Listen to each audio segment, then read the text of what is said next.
Bonjour à tous. Sur nos routes, un conducteur sur 4 a plus de 65 ans. À partir de cet âge, le risque d'accident par kilomètre parcouru augmente. Plusieurs raisons à cela, une vue qui diminue, l'apparition de certaines pathologies, des réflexes plus lents et un code de la route qui ne cesse d'évoluer.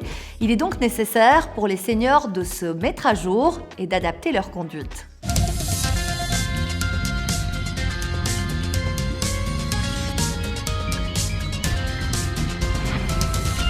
En Belgique, un quart des personnes tuées dans les accidents de la route ont plus de 65 ans. Pour Luc, à 79 ans, la conduite, ce n'est pas toujours évident. On dit que 80 ans, on commence à ennuyer le monde, paraît-il. Et il y a des gens qui klaxonnent quand on respecte le 30 à l'heure. Donc pour vous, c'est important de savoir si maintenant vous êtes apte à conduire? Oui, c'est quand même important, oui. Alors, pour se remettre à jour, Luc prend la route avec une ergothérapeute du DAC, c'est le département aptitude à la conduite de l'Agence wallonne pour la sécurité routière. Car oui, en 53 ans de conduite, les conditions de circulation ont bien changé. Ici, par exemple, j'ai dû prendre des routes que je ne connaissais pas. La ville, ça devient ça vous plus stresse, difficile. Ça vous stresse un peu plus. Tout s'est très bien passé et surtout qu'il n'était pas stressé, que ce soit pour une évaluation ou même par la circulation en elle-même. Il est resté avec une conduite défensive tout du long. Donc, parfait. Chez nous, il n'y a pas de contrôle médical obligatoire pour les seniors. C'est donc à eux de prendre conscience de leurs éventuelles difficultés et d'agir, par exemple en suivant des cours théoriques pour seniors. Quelle est la vitesse maximale dans un tunnel à Bruxelles? 50 et 70 si vous êtes de 50 000. 50, et si j'ai un panneau C43 dans mon tunnel, eh bien je peux faire maximum, rouler maximum à 70. Je revois un petit peu les priorités et les panneaux, le sens des panneaux. Il y en a que je ne connais pas du tout. Et donc je pense que c'est très important et pour moi et pour les autres. Quand je suis derrière le volant et que je peux blesser quelqu'un, le minimum c'est de connaître ce que je peux faire et ce que je ne peux pas faire. Autre aspect important, les seniors ne sont pas égaux face au vieillissement.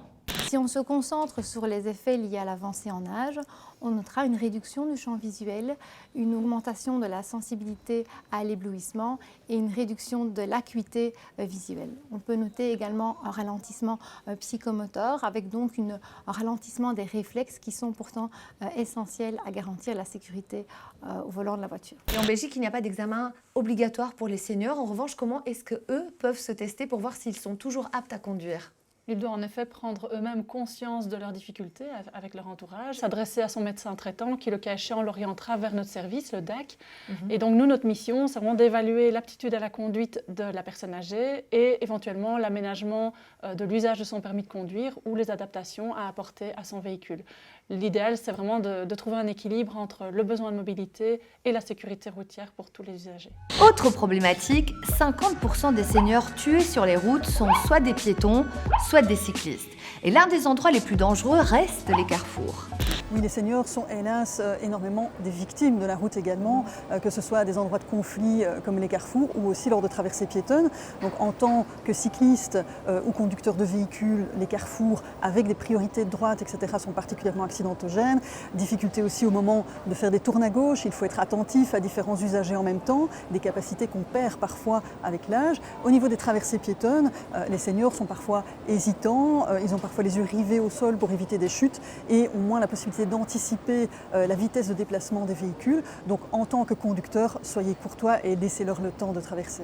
Avec l'âge, on constate une diminution de la vision et l'apparition de certaines pathologies qui peuvent affecter la conduite. Pourtant, chez nous, il n'y a pas de test médical obligatoire pour les seniors. C'est donc à eux, à leur entourage ou encore à leur médecin généraliste de prendre conscience de leurs difficultés. Et même si un quart des tués sur la route ont plus de 65 ans, les seniors restent globalement de bons élèves. Si vous avez des questions, contactez-nous via les réseaux sociaux.